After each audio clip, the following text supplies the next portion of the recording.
La segunda historia que consigno, les digo el nombre de la obra de Ernestina Ascencio Rosario, se llama Nada, Nadie, el caso de Ernestina. Nada, nadie, porque para el poder establecido en este momento en México, una anciana, cualquier indígena, cualquier persona, es nada, es nadie. Por eso le puse el título de Nada, Nadie. La segunda historia tiene que ver con Jacobo Silva Nogales. También lo cubrí desde su primer momento, estando yo de guardia en el periódico. La Procuraduría de Justicia del DF emite un comunicado de prensa en donde informa que una persona, un líder del grupo guerrillero ERPI, había sido detenido en la calle México Tacuba, que estaba acusado de rebelión, de homicidio y de haber volado una torre eléctrica, entre otras cosas, que era un hombre perseguido, en fin, y decía ahí en el boletín que le llamaban el comandante Antonio. Cubrimos la información, no se nos proporcionó absolutamente nada más. Después nos enteraríamos por su familia de lo que se trataba. Este hombre el comandante Antonio, era su seudónimo guerrillero, se llama Jacobo Silva Nogales, un oaxaqueño, 55 años de edad más o menos, que ingresó a la guerrilla por ahí de los 76, 78 más o menos, junto con su esposa, que se llama Gloria Arenas Ajís.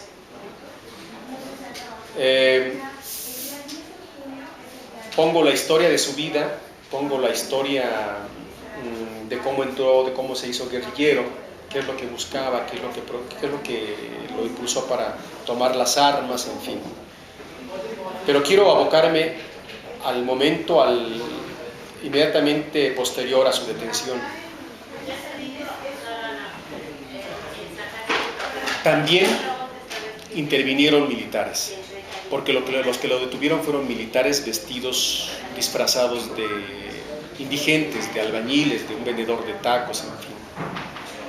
Inmediatamente que lo capturan, lo llevan a un lugar con traza de cuartel,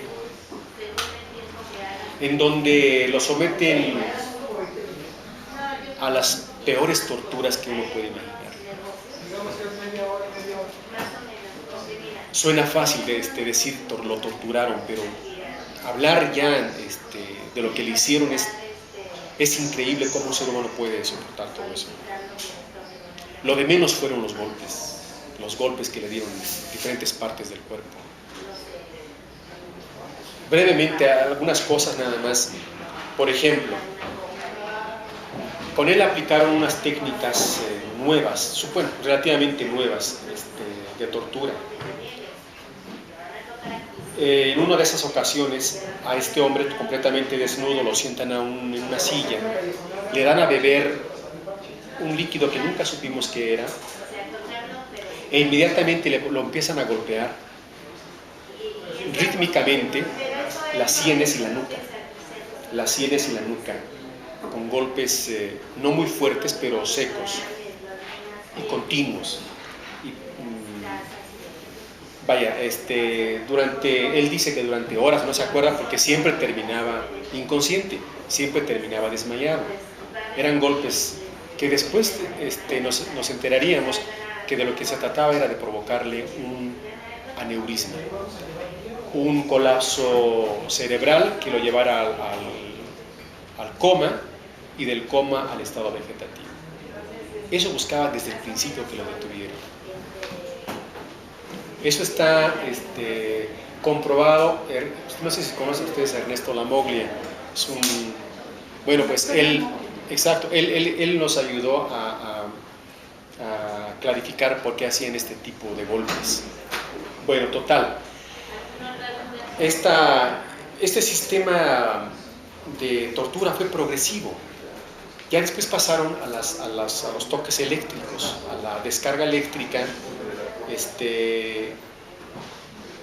en donde a él, desnudo también, lo envolvían en una cobija, lo mojaban, le echaban muchísima agua, lo sentaban en una silla metálica y le aplicaban las descargas eléctricas, ¿no? En las rodillas, en los testículos y otra vez en las sienes, recurrentemente en las sienes.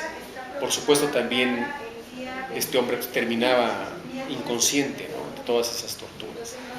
¿Qué buscaban sus torturadores? Buscaban que este hombre delatara a sus compañeros, delatara a sus cómplices, como ellos decían. Pero como este hombre no hablaba, fue subiendo el nivel de tortura.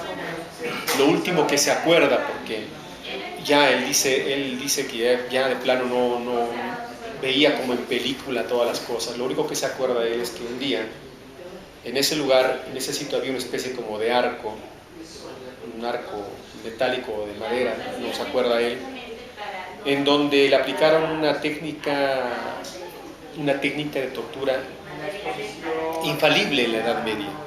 Le llaman la estaca. ¿En qué consistía?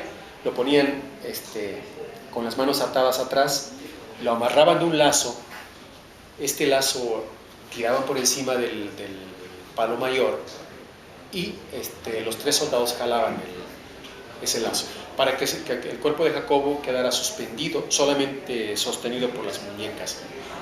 Y ahí lo dejaban horas, hasta que, claro, se iban desgarrando sus coyunturas, sus músculos, y el mismo dolor igual lo hacía perder la conciencia. Pero fíjense cómo son las cosas, cómo esta gente no tiene ningún asomo de sensibilidad. Como no hablaba, uno de los soldados, ya desesperado, una vez que estaba colgado ya este hombre Jacobo ahí, y no se le ocurre otra cosa que brincar y abrazarse a la cintura de Jacobo. Imagínense el peso de los dos cuerpos. Esas lesiones le duraron más de 6 años a Jacobo Silva Morales. 6 años en donde no podía mover los brazos, en donde estaba completamente inmóvil. Sí, vaya, terrible. Total, que logran su cometido. Lo pasan inmediatamente al penal de Almoloya de Juárez, que ahora se llama el Altiplano. Y todo el mundo pensaba que ahí se le había acabado ya el suplicio, que había acabado ya sus problemas ahí. Pero no. En esta cárcel comenzó la segunda etapa de su sufrimiento físico y emocional. En esta segunda etapa le aplicaron la segunda fase de la tortura, quizá la más grave, quizá la más peligrosa. Ya no física, sino la tortura mental. La tortura directamente enfocada a sus nervios, a su sistema nervioso. Muchas ONGs, incluso varios organismos de derechos humanos independientes han dicho que estos centros son centros de exterminio, y efectivamente son centros de exterminio. ¿Por qué? Miren,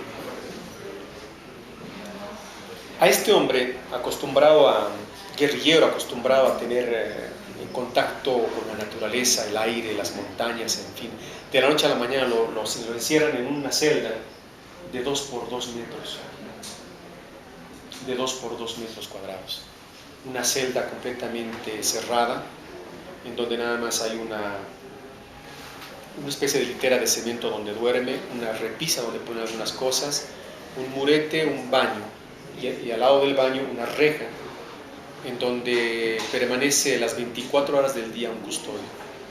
Como este hombre fue clasificado como una persona de alta peligrosidad, necesitaba estar vigilado las 24 horas por una persona. No solamente la persona lo vigilaba, sino una cámara que constantemente lo iba vigilando. En una celda, en una minicelda de 2 metros por 2 metros. Esta celda tenía un foco de una luz muy poderosa, blanca, intensa, que nunca, ni un solo segundo se apagaba.